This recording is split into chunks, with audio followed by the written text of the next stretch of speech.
Hello, my name is Heather Etzig. I'm with Pragmatic Voice and IMI. Just wanted to go ahead and share a video with you on best practices on competently running a virtual team. And then we will go ahead and cover some of the tools and tips um, or actually tools that we offer at OmniWork. So basically, um, this is actually me. We have apps on demand and on Android as well. The agenda for this webinar is basically we're going to cover the challenges of managing teams and tasks remotely, how to manage employee accountability, basically how to do virtual meetings, and how you plan your week, and then how here at Pragmatic we can help you with some tech tools and more. Um, so at this point, we've had several questions from our events. I'll cover a couple of those during this video as well.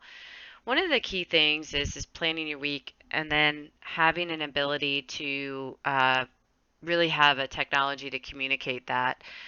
Personally, I've been through several trainings over the years, and the one that's really helped me the most personally is Darren Hardy, and he has something called the Sunday planning system, where basically you take a simple piece of paper and draw a line horizontally and vertically, and you look at your top three goals for your company, and then you look at your top three goals for your operations, and you take everything that you have for that week and actually write them into those sections. And then there's a fourth section where you write everything else. His whole point is really trying to help you learn how to focus and keep going in um, all the noise out there, and how to really sort of drive through with a productive and direct path instead of actually creating too many activities and getting few results on some of them. Then after you actually lay out those three goals, what you do is you look at what those tasks are, or actually what the little smaller plans are, and those are sort of broken down into something that are called MVPs, which are most vital priorities. And we'll show in a few minutes here in our software planning system, or if you use Asana or Trello or things like that, how you actually break work down into smaller sections, basic project planning. But the other is that you set the MVPs on Sunday, and then you reorganize them every day so that your top ones are done or at the top of the list, and any of the employees or colleagues are able to get started right away. So if you ask them to complete the top three MVPs, usually you'll get more done in a day than some people will get it done in a week, especially if they get caught into too many conversations and things like that. So if you give a really good opportunity for what Darren would call a jam session, just a 90-minute focus session to get certain things done, it's particularly effective. I'll send some more information on that, but that's just some tips it's really helped me out. It's also helped give me a filter and also know what to say yes to and what to say no to. A lot of times things sound great, but if meaning well, they actually can be in the vortex or the lower right quadrant of that Sunday planning system. And the what he says is to have the courage to either delegate or delete them, or do nothing and look at them next week. And a lot of times things have a tendency not to be as important. So basically the challenges of managing a team and task remotely. Some of these things are probably becoming more obvious over the past couple of weeks, but communication becomes more difficult. It's not as easy to access. Um, really explaining of the work that's needing to be done, and then work allocation, event task and time estimation. So when you can actually visually draw things out, or depending on how you might whiteboard when you're together, there are tech tools for doing that. But it's important to make sure you have a good flow and open way for communication. And then a couple more are reporting of the work, validation of the work being completed, document sharing, which usually in an office you're able to walk things over or have a conversation. You have your printed versions, but we have a really good document sharing system. Basic meeting planning, the water cooler conversations aren't happening as much, and it's pretty amazing. Sometimes it can be shared in 3 or 4 minute quick exchanges while we're walking around. And then misinformation from those who are unable to attend. For whatever reason, I think that happens in general, even at the office, but in this situation, you can actually record meetings and share them for replay, like what I'm doing right now. So, how to manage employee accountability. This seems to be a concern for people with work from home, and what you measure, you get more of. So you set the KPIs, key performance indicators, for your employees, and then track and measure on a daily basis. We have dashboards too. So when you have that feedback, and that's what you're measuring, like I said, that's what you're going to get more of. So be very clear about what you want for your KPIs. Obviously, there's results. Sometimes you need to look at the steps to get to those results. And you can actually Google KPIs suggestion for each role if you need some guidance on that. Definitely lay those out, be very, specific on that. And then we can sort of show you a little bit on the dashboards how you can keep up with it. Another thing that you could do challenges and reward and recognition of KPIs. So there's obviously an individual KPI, but sometimes it's worth doing a group behavior, like gaming and different ways to actually help the team sort of pull together and do things in a way that's mutually beneficial. We've had in one instance as a business owner, I've had some issues with people turning in paperwork and finishing work orders. And um, what we did is we actually pulled together as a team and we did a 1 month challenge to create the behavioral pattern and then also support the team, wanting to add to their colleagues and sometimes like giving the opening the door for lateral leadership. So what we did is we provided an award for the one person who actually filled out the forms the most frequently and on time, and then we actually provided a team award. So it was intended for the team members to actually go support the people who were actually struggling. And so this was a positive situation, but it was also very transparent. And they found that in group situations, if planned well, it can be very constructive and very helpful. When you work out, a workout buddy makes you more constructive. And then actually as a group, it can continue to be really positive. It even ramps up, as a matter of fact, in a group situation if you have a way that you're keeping up with, like on the dashboards and things like that. We suggest having timesheet reviews on a consistent basis. And if you have control over the actual assets like the computers and things like that, and actually if just a paid employee all across the world, you basically have the right to have a monitoring software. So there are monitoring softwares like Hub Staff and Time Doctor. In the United States, where I'm located, you have to, there are a couple of states that have some HR regulations around it. You do need to let your employees know that this is happening and just take a little bit of a look into that. During the time, if your colleagues or your employees are not used to working from home and they're usually reporting to leaders, creating micro teams can be very helpful. With the micro teams, what happens is it creates an additional support structure, but it also creates an additional check-in. We have a tendency to know that when we're having these meetings and we're going to share, it's going to keep people in a consistent rhythm, and consistency becomes deeply important to making sure that things get done and not losing momentum.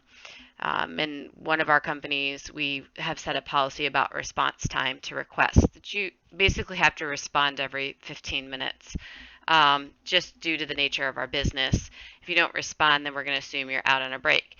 Now, there's a lot of companies that have different cultures or different work patterns. We're just saying, if you need to set that into place. Also, for some, it's important to set a timetable for working hours with key personnel for coordination. Some of your employees, I mean, this is going to sound obvious, and most of this is just reminders, but things that you might not think about just because you're already naturally, used to showing up to the office at like from 8 to 5 or whatever that is. But when people get home, they think they have a lot more capacity and flexibility. And uh, just making sure that you focus on the results and being able to communicate and coordinate.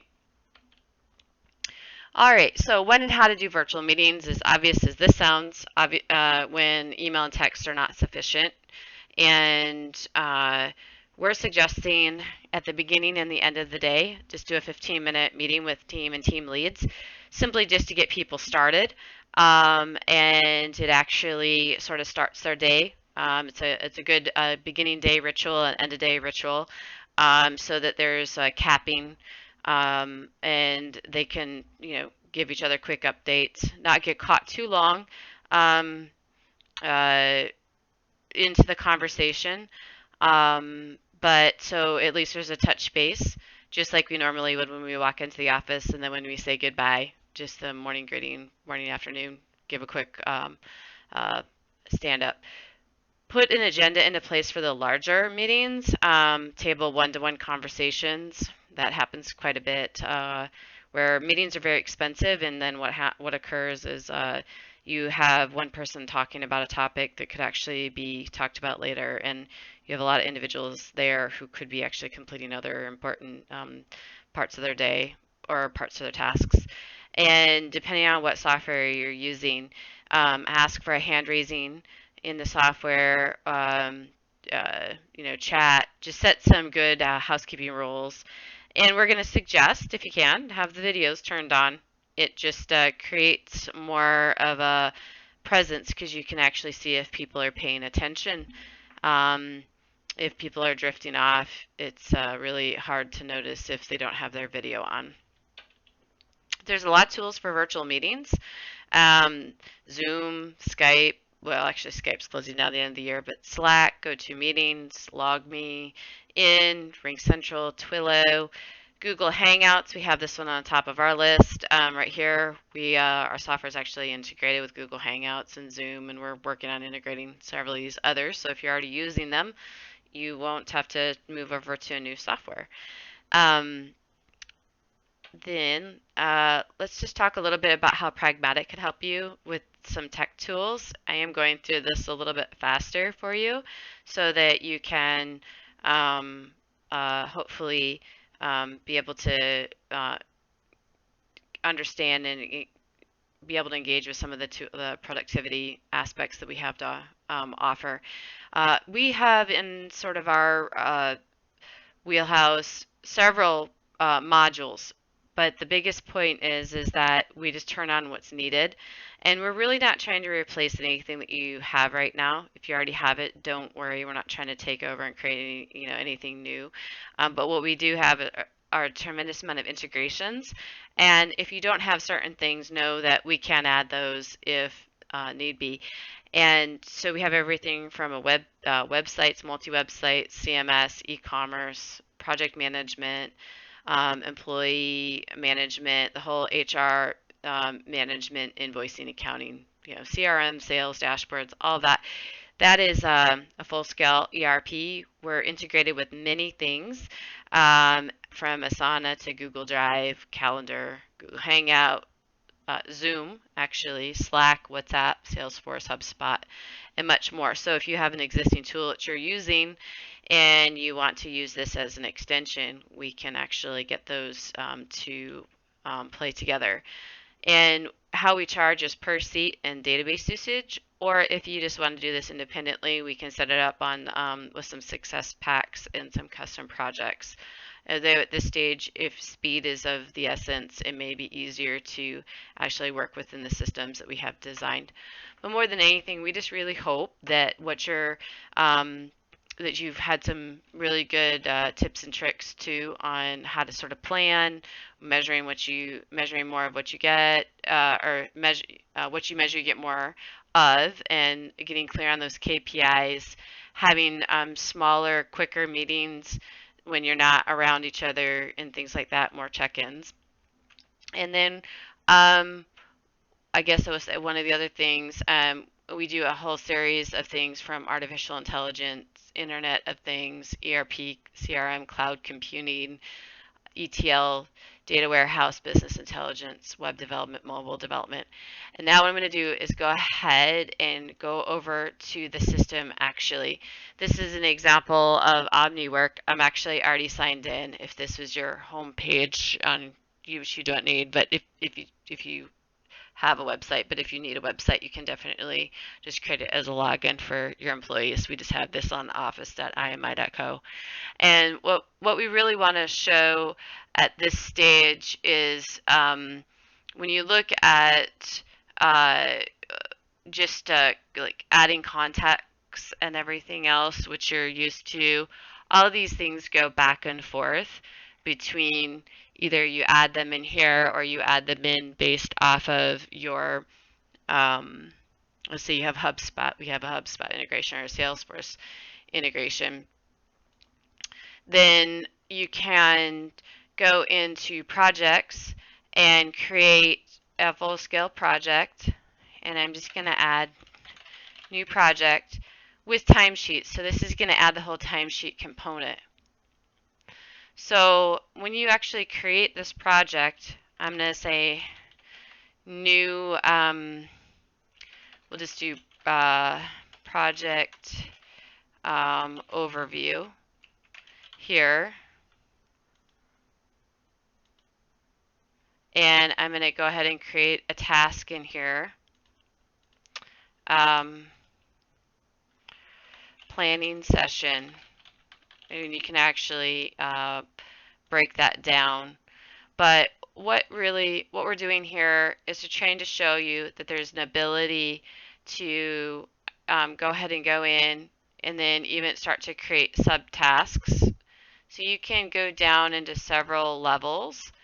There's also timesheets, and the great thing about that is the whoever your employee is can actually log time against the components of the project itself, and you'll know what they're actually working on. So I'm going to go ahead and I'm going to add them in the administrator, and I created project and I spent 1 hour on this project. So and save.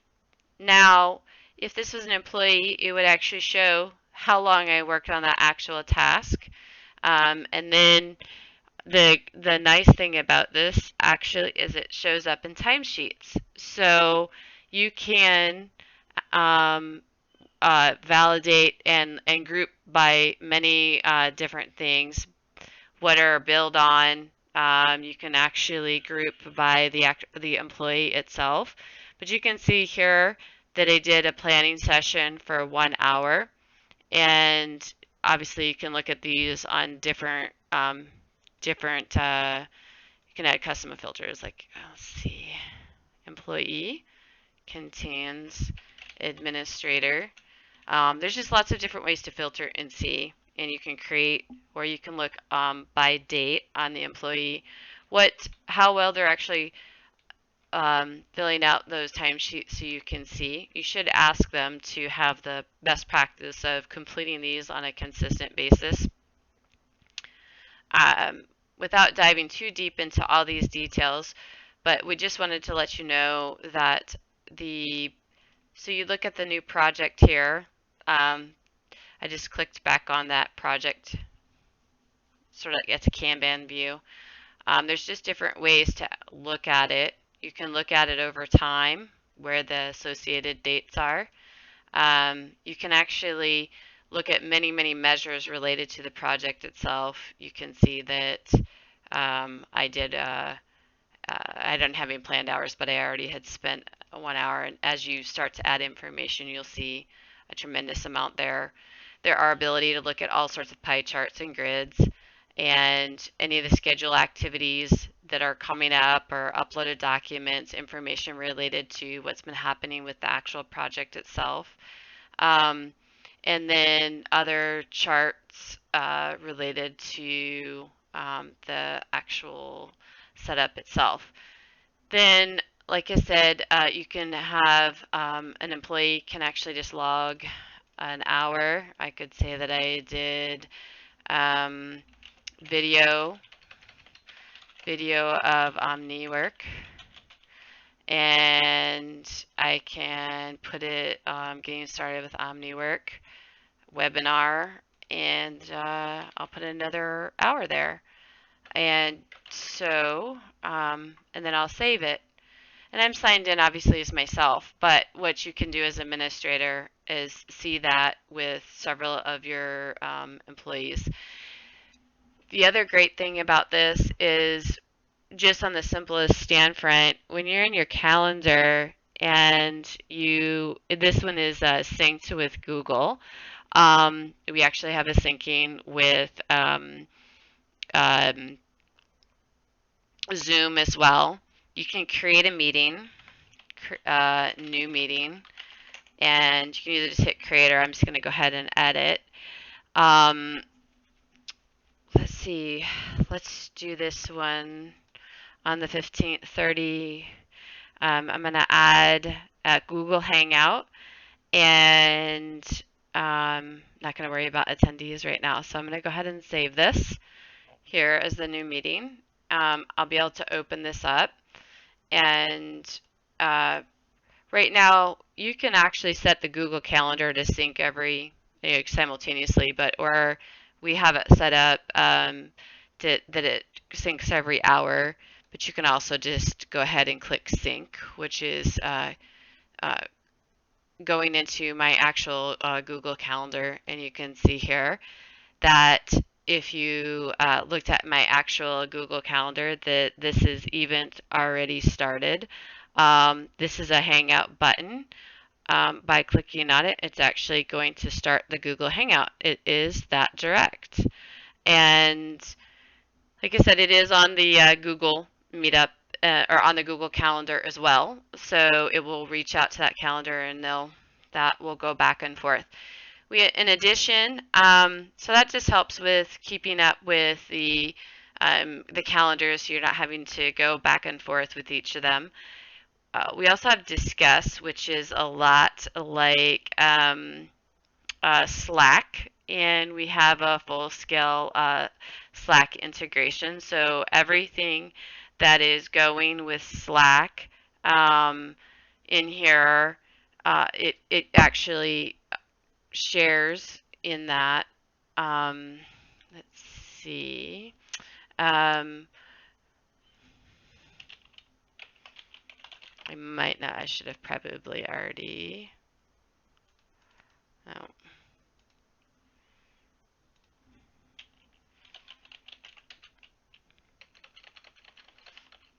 Unfortunately, one moment. Okay, I just needed to go ahead and sign into those accounts just really quick so I could share a little bit with you. So on the Slack integration, what you can see is we have just testing channels, and these channels over here, as they're created, they will simultaneously be offered up to actually choose in this. We do have it optional in the back, so you don't have to include all channels from Slack. You actually choose, and